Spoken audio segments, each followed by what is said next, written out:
spotted. And yes, they're pumpkin spice, but these are those chocolate, I guess you call them bombs. Yeah, you do. Yeah, sure. And they explode in your hot chocolate mug or your coffee mug. You put them down in the mug and then you pour hot milk over the top and then they explode and release everything that's in the middle. You say explode. It sounds like it's dangerous, and you've got to be in another room with a hazmat suit on or something like that. But they just kind of open up, right, and bubbles up and stuff? Yeah, so the seam, because I made some last year at Christmas, but the seam of the chocolate sphere sort of just melts away, and then the hot chocolate that's in the middle of it just kind of comes out into the milk. You stir it up, and it's just cool to watch. It's just a cool interactive drink. Yeah, but now they've added to this chocolate bomb thing pumpkin spice. Yeah, so they can get them out there even earlier. And again, I think, Rob, you and I are not into the pumpkin spice so much, but so many people are. Why wouldn't they take advantage of it? But you wouldn't. No, I wouldn't. You don't care. Pumpkin's I care. Not your thing. That's okay. Pumpkin's not your thing, and that's all right. No judgment. Nobody's judging you, Liz. Well, good, because you don't like it either. No, that's true. Rob and Liz, his morning crew. Pretty soon, I'm not even going to have to carry a handbag anywhere. His morning crew with Rob and Liz, his radio. What do you mean? Because I won't have to have a wallet. I can just put it in the back of my phone. I am good to go. Put what in the back of your phone? Like my debit card and my driver's license and all that. I'm not going to have to carry a pocketbook. Okay. Oh, that's great. We're happy for you. I think you'll get along in Whole Foods. Oh, good. Yeah, very well. So in Whole Foods in D.C. and, there's one other city, L.A., D.C. and L.A., they're opening up Whole Foods that have no cashiers whatsoever. It's Amazon. So Amazon has a small market in Seattle that they're kind of basing this technology on. And in Seattle, I've been there, so I know this. You can walk into this little small Amazon convenience store. There's not one checkout. There's not one cash registered, nothing. You walk in with an app. Oh, wow. You take anything off the shelf that you want to buy. As soon as you walk out the door, it charges you. Oh, you don't even have to scan out like within the app or anything? Nothing. See, there are cameras all over the store. It sees what you pick up, and it knows what you pick up, and so it'll charge you. But what if you put it back? It sees you put it back.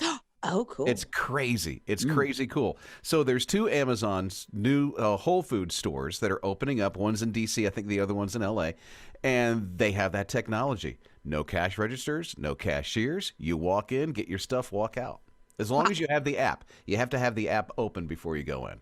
But see, that's the thing. All I need is my phone. For me, if I have cash, then it's in a wallet and I have to carry the phone and the wallet. So then I need the handbag. You see what I'm saying? Yeah. Sure. I don't carry a handbag.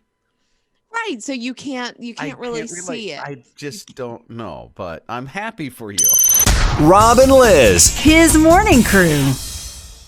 The Macys Thanksgiving Day Parade is back. We had one last year during pandemic. We had one, but it was a TV only crowd, which meant right around Herald Square in Manhattan, there were no people watching the Macys Thanksgiving Day Parade. That's where Macys is, right? Yes. This Herald Square thing. Herald Square. So I know Macys. I didn't know there was a whole square. Oh yeah, and it's right there at 34th Street. So like the movie Miracle on 34th Street, it's around Macys there. But they're bringing it back. What? Who's Harold? It's like Hark the Herald Angels Sing. Herald Square, that kind of Harold, not like your Uncle Harold who comes over at Thanksgiving. Really? Yes. Seriously? That's how they spell it? The Herald in the Bible? Yes. Oh, okay. Well, very nice. Yeah. I like it. It has new meaning to me now. If I watch it, it's usually on in the background in my home, this whole Thanksgiving Day thing. I think most people do that, yeah. Yeah. I mean, every now and then I'll look and go, oh, a balloon. And then I'm doing what I'm doing. Look at that. Oh, Snoopy. Very nice. Oh, somebody lip syncing to their music. That's so good. I know. I do wish there was another way to do that, but Yeah. it's fun to watch and you get a little piece of the Broadway shows, but it is back. They're going to have some, restrictions in place, face masks, that kind of thing. But the people are allowed to come back along the parade route in Manhattan and watch the parade. I had lifelong dream, always wanted to go. I'll get there one day. You haven't. For some reason, I thought you have, but you haven't. Huh? No, I've been to New York. We usually go in February. It's a little cheaper in February. It's a little more pricey around Thanksgiving when the parade is going on. You So yeah. think? Yeah. So, well, I'm glad you got your parade back. Yay! Rob and Liz, his morning crew.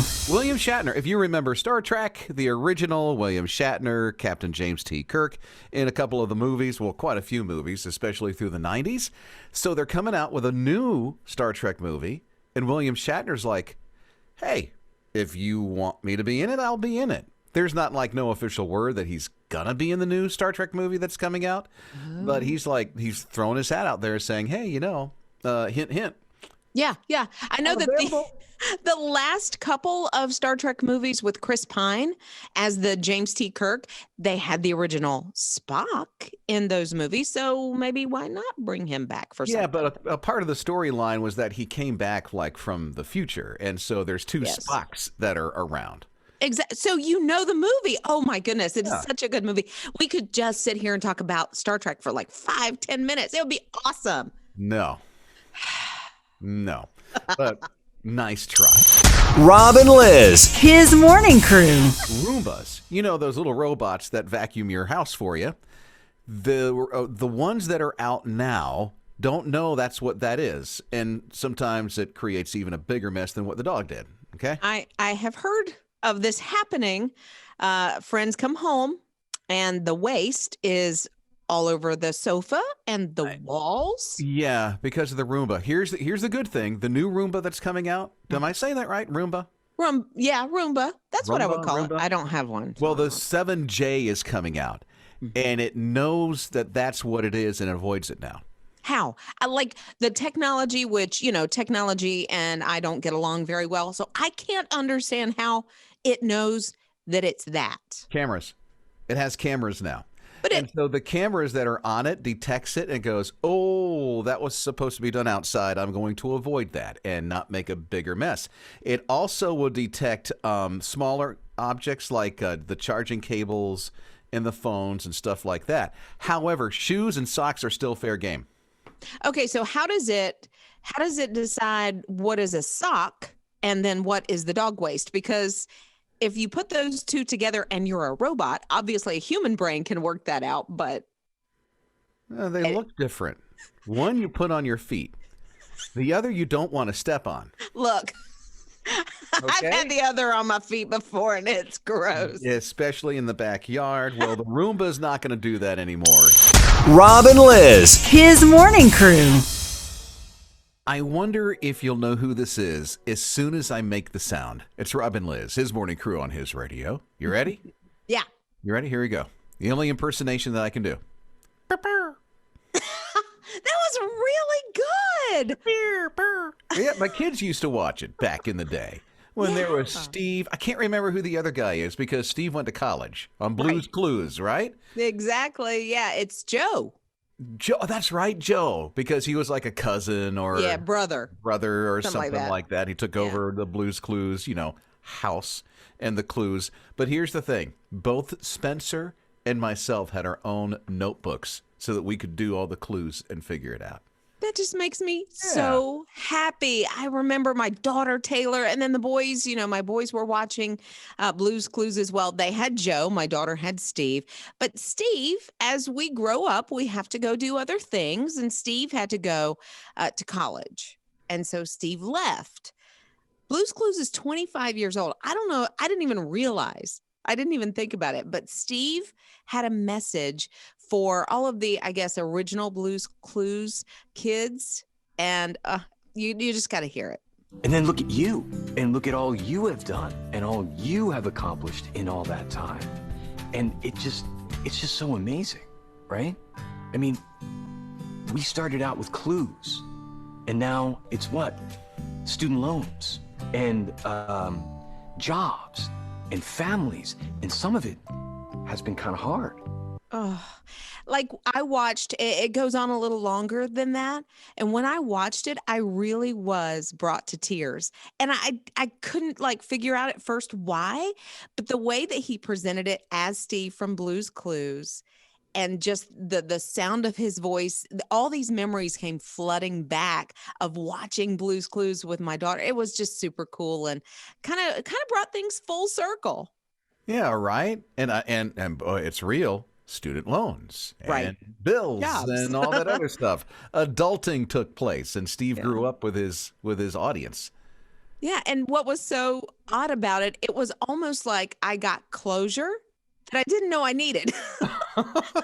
Because he went off to college. He did, and I Oh, never he's got to say sad goodbye. heart. I mean, I tried Clues to figure out what college he was at. I just, but now we have Clues. Rob and Liz, his morning crew. The burglar. Hamburglar. That's it, the Hamburglar. Okay. And then there's this thing called the Grimace. Okay, so Jake is in his 20s. He's our video producer. Jake, who is Grimace? Do you even know?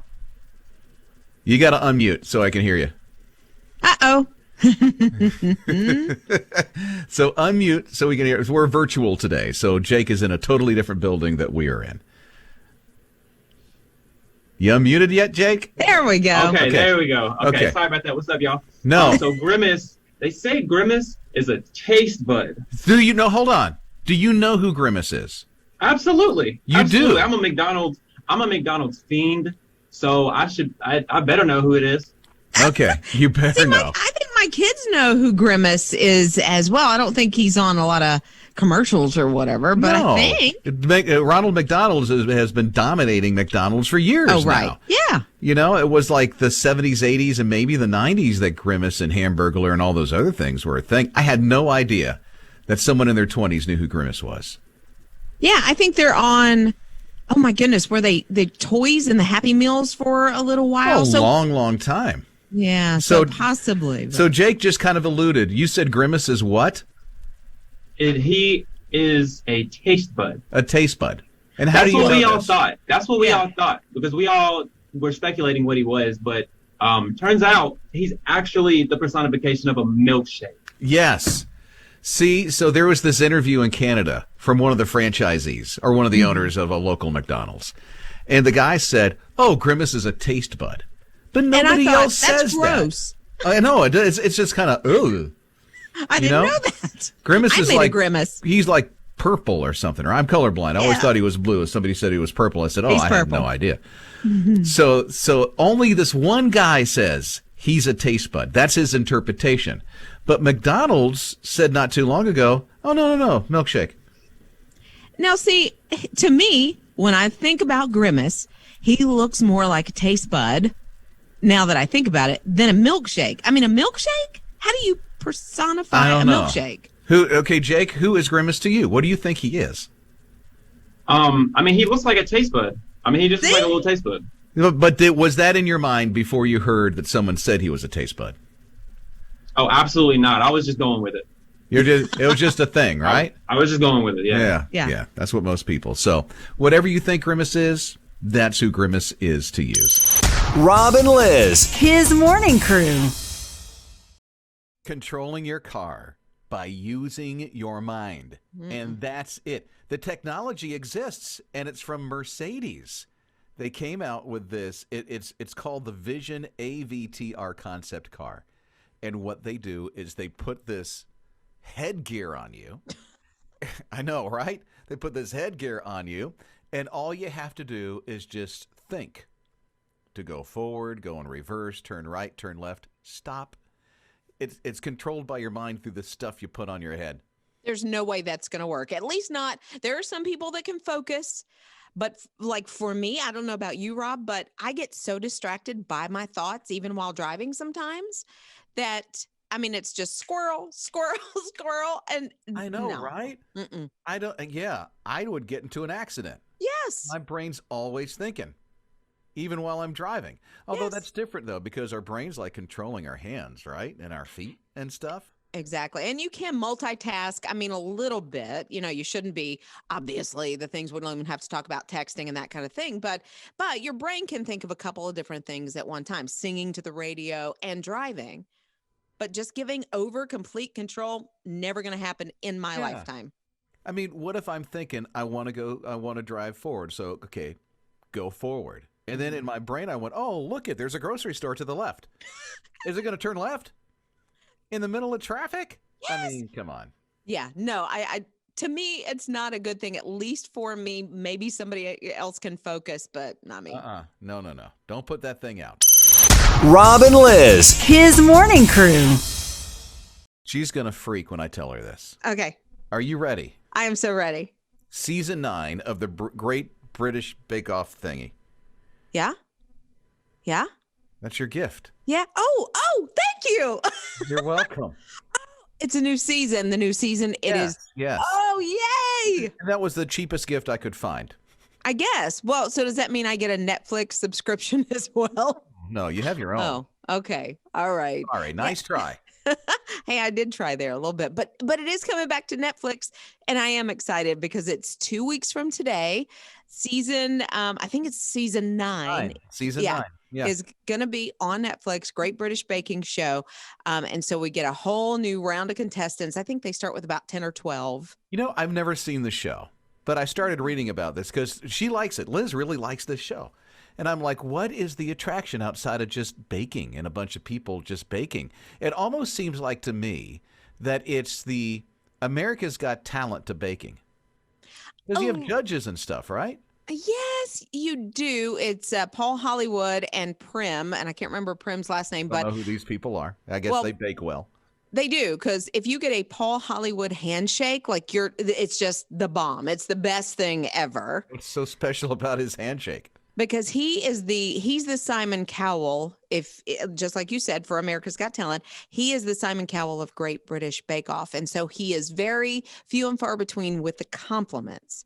He's more on the negative side. So if he gives you a handshake, but for me, the draw is not only the bakes, but I love hearing their accents. Oh, see, that's what it is for you. You like the accent. Well, they go to describe something that's like, well, I put heavy cream in it and it's like this, and they get into it, and it's like, that's the best thing ever. Well, hey, I'm glad we could get that for your birthday. Season 9 of this Great Bake Off Britain thing. Yeah, Did I 2 say it weeks from right? today.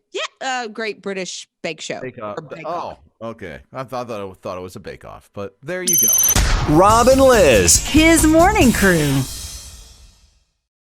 So it was sad, at least for me, to see that Willard Scott is no longer with us, a former weather guy on the Today Show. It's Al Roker now, of course, but even when Al Roker took over the weather seat, Willard Scott would come back and do the Here's Who's Turning 100 today. Yeah, I think it was maybe once a month or so he would come back and put up the Smucker's jelly jar, because they were the ones that sponsored it. And you'd see the little picture and how they were celebrating their 100th birthday and some of the things that they like to do. It was just a neat little thing. And then to see that he passed away over the weekend, yeah, I think it was sad for a lot of people. Well, I liked what Smucker's did. They did a tribute, and they remembered Willard Scott by celebrating first birthday babies. That was so cute. I was glad they did something like that. Yeah, and I think it would be kind of cute to see that continue as a trend, But what I loved about Willard Scott is to me, he was the meteorologist that talked about the weather, but also had fun doing it. He was kind of the lighthearted little piece of the news. Oh, so you liked him. I liked him, even though I was little when he was doing the weather. It was mostly Al Roker, but yeah. Yeah, you're 4, maybe. Oh, maybe 2. Maybe 2, yeah, because Liz is really young. Really?